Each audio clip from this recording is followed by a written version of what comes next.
Hey guys, welcome to the next tutorial of ethical hacking and penetration testing via Kali Linux. So in this tutorial, we will be taking a look at social engineering attacks through Kali Linux. So the first part would be many newbie hackers focus upon the technical aspects of hacking and fail to give enough attention to social engineering attacks. In fact, I would say that you should only try technical hacks if you have attempted the social engineering attacks and they have failed. Because why bother spending hours and days trying to hack into a password if someone is willingly or simply ready to give it out to you? So social engineering is the act of getting people to give you information, I told you before, and that trust may be gained by posing as someone in the authority, colleague, or just someone who needs your help. And Kali Linux has a tool inbuilt to assist and automate social engineering attacks called as SET, or the Social Engineering Toolkit. SET was developed by David Kennedy, and it simplifies a number of social engineering attacks such as phishing, spear phishing, malicious USBs, and many more. Furthermore, it has been integrated with the Metasploit so that we can use Metasploit exploits and payloads in our social engineering attacks.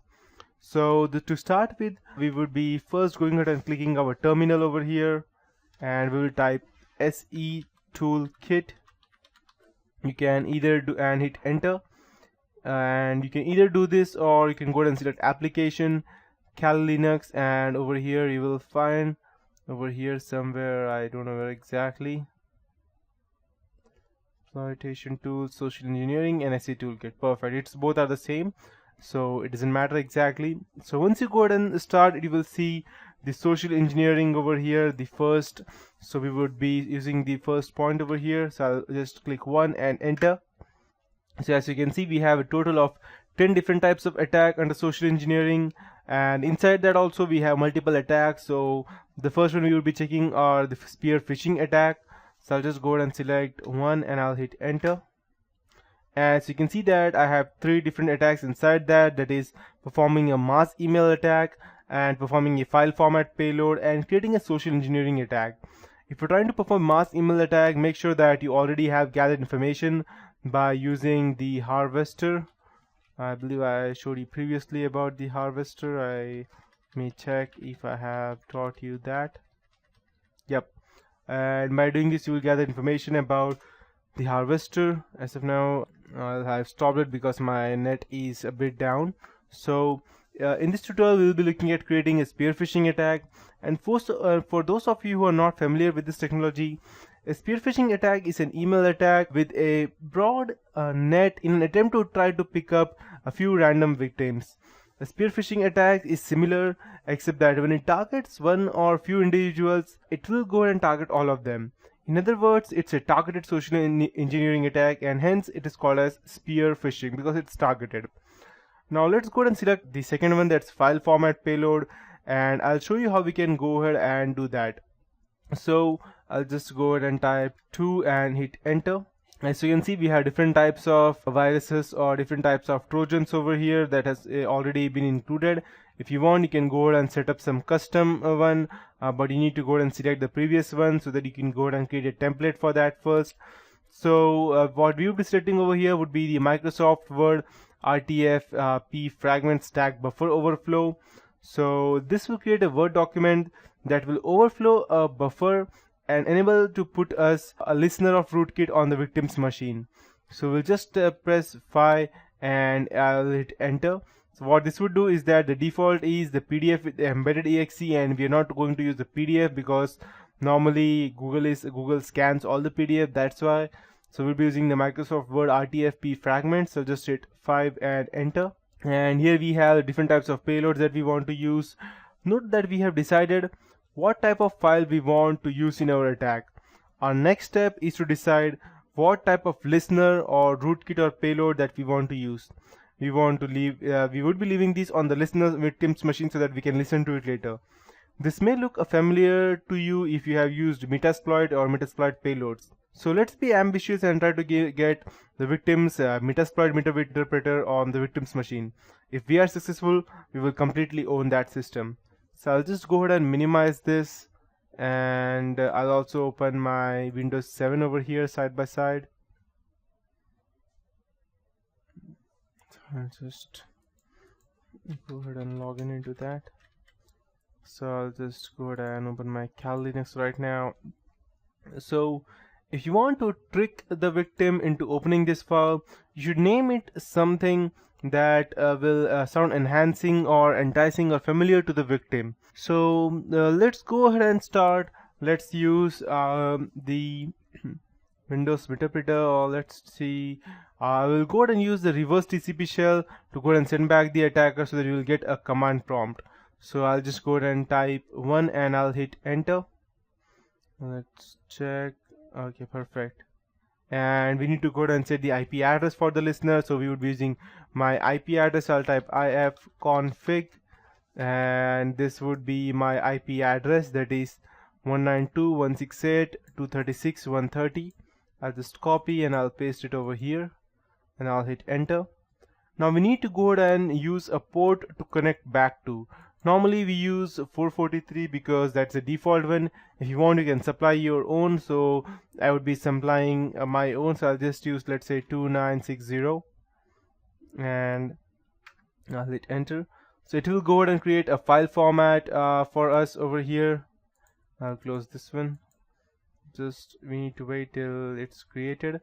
So it is saved in root period sct template.pdf. That's the name. And you can go ahead and use the file format creator in sct to create attachments. So we could we need to go ahead and keep the file, or we can go ahead and rename the file. So I'll just go ahead and rename the file. Let's say we'll rename the file to salary slip. I'll just go ahead and rename it to salary slip.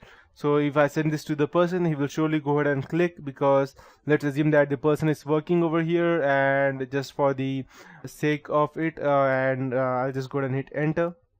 So what do you want to do? We want to email the attack, or we want to return. So I'll just go ahead and, since I am not going to email it to anyone right now, but if you want, you can go ahead and email it to the attacker. Right now I won't be, because I don't have the email ID, any fake email IDs. So I'll just go ahead and end it right now and I'll hit enter, and I'll just go ahead and see where it was. It was in the root. So I'll just open and file system and root. Let's check where is the root. And as you see, you cannot see anything with the name. I'll just go and delete these things. You cannot see anything with the name of period set over here, which it's shown over here. The reason being that we period set means period in the start means it's hidden. So we need to go ahead and show hidden files. Perfect. We have period set over here, and then we have this salary slip option. So I'll just go ahead and copy it over from here, and this is our virus. So make sure that you don't infect your own computer. So I'll just go ahead and start it on my Windows 7 version. So I'll just copy it. See if I'm able to paste it over here. Okay, so Windows 8 has already detected it. So I'll go ahead and try to disable it just for the time being. And perfect. Now I'll just try to paste it over here. Perfect. And I'll go ahead and cut. I'll paste it over here. Perfect. And I don't need this file anymore. And I will go ahead and enable this again. I don't want any viruses on my computer. I'll save it. Perfect. Turn on. I'll just minimize it till then. Perfect. So now, which file is this? Let me check. Let's say it's a PDF file. Okay, let me check which file it is exactly. Okay, I did not name it PDF, so I'll just go ahead and rename it as period PDF.